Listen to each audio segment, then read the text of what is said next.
Okay, in this video we're going to take a look at this 1966 Custom Kraft amplifier.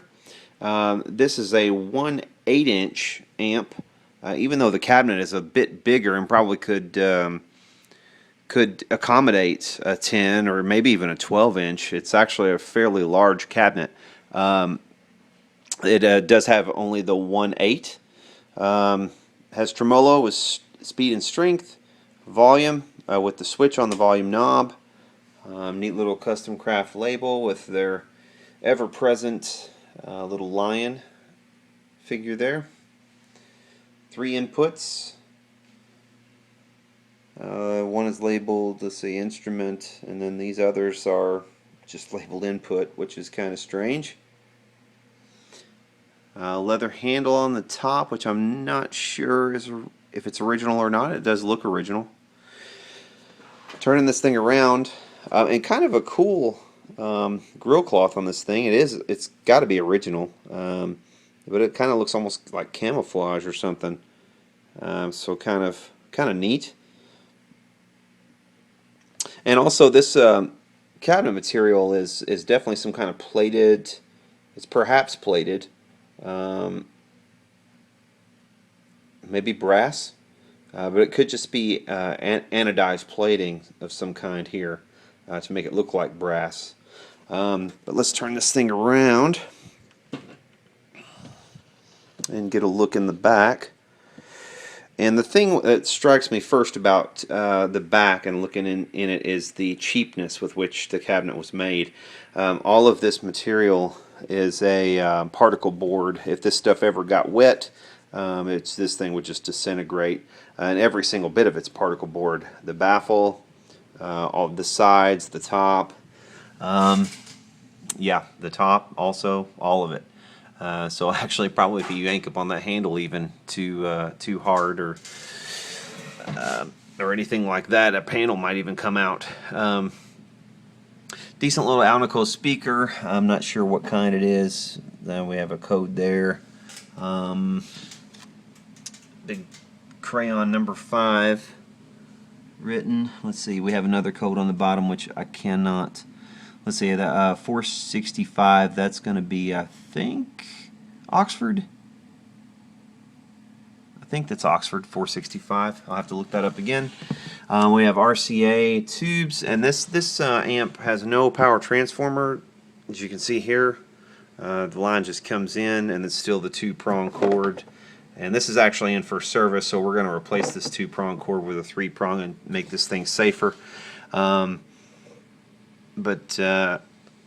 everything appears to be original, and the way it's laid out, it actually looks like, and it says made in USA on it, so it looks to me like some of the Gregory amps that I've seen in the past. However, I'm not 100% sure if it's Gregory, because I don't remember them even on their cheap ones even using a particle board like this. Now that's not to say that they didn't, but I don't recall them using this material on anything else.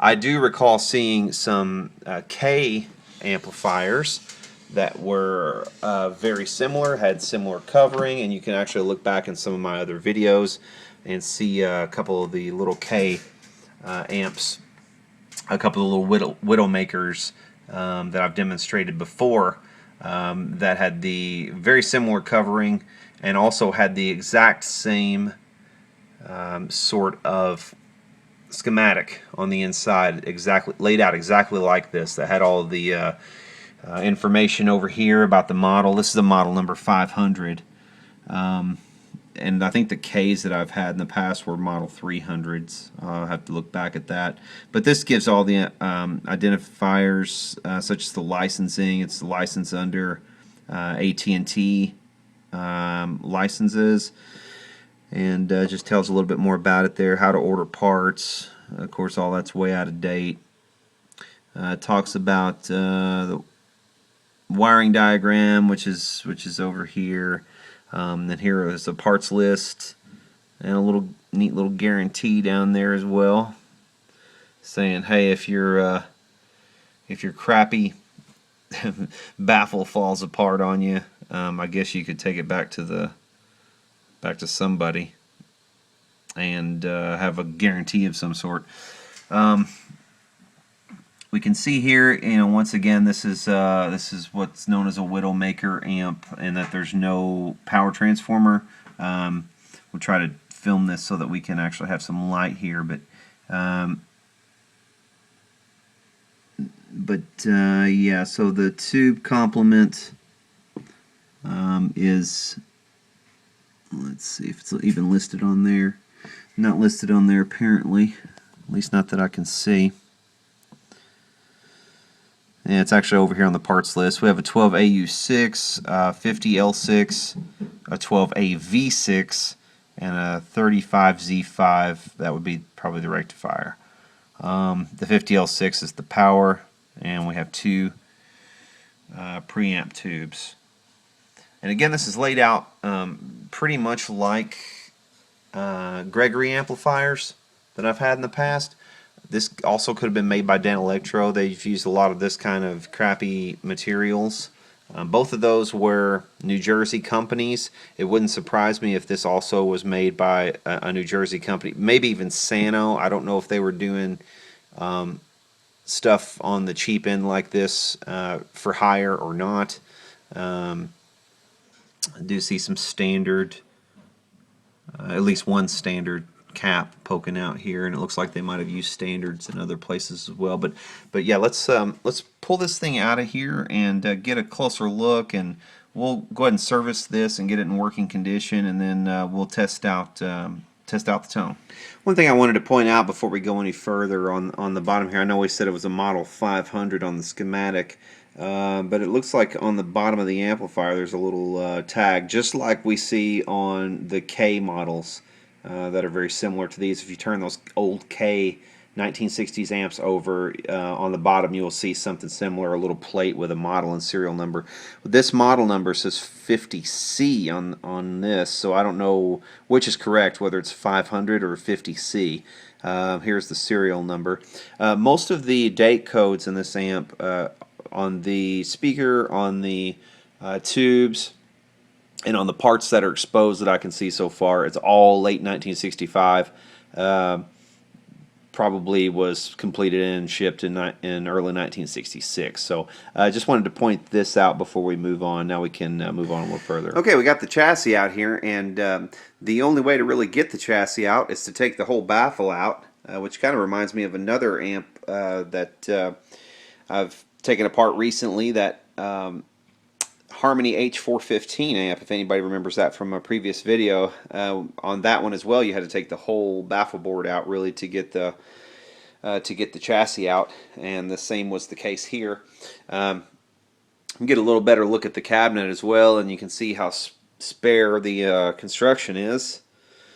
It's just pretty much slapped together. Made to be really cheap, made to be put together really fast. I'm sure they probably sold 500,000 of these or similar models.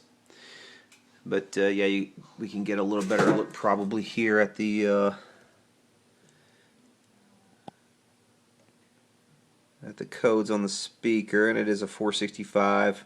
Again, late 1965, the 49th week, as are pretty much all of the components. Very, very late 1965. But here is the inside of the amp. You can see all these caps are standard caps, except this little bypass cap here is this is one that I've actually seen. I believe these are Mallory, but I've seen these only pretty much most exclusively in Gibson amps, this type.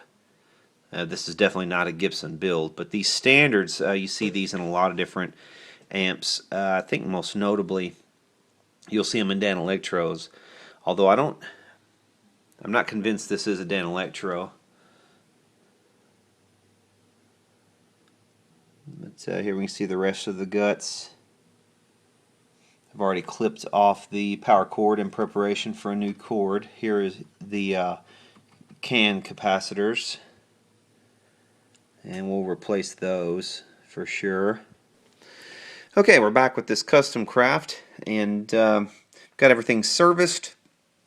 Got in some new caps. The caps that I put in are massively over spec.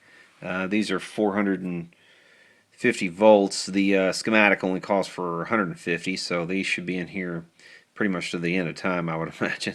They'll be in here for a long time. Replace this little cap. Added a fuse in this fuse holder, and it'll actually be accessible from the back when you take the back door off. So if you ever blow a fuse, there's your fuse holder. I've got the 3-prong cord installed. Here's the old little lasso retainer for the original cap can, which is here. Here's that thing, and let's see, we got Ajax electrolytic. Looks like we got some numbers there, but I don't recognize a date code. But at any rate, we're not too concerned with the date, because we already know from the speaker and other components, including the pots. This thing is pretty much late 1965. Early 1966. I didn't have to change any of these other caps, thankfully. Actually, the Tremolo and everything works fine. I'll turn up the volume here. And there's the Tremolo. You can actually hear it oscillating.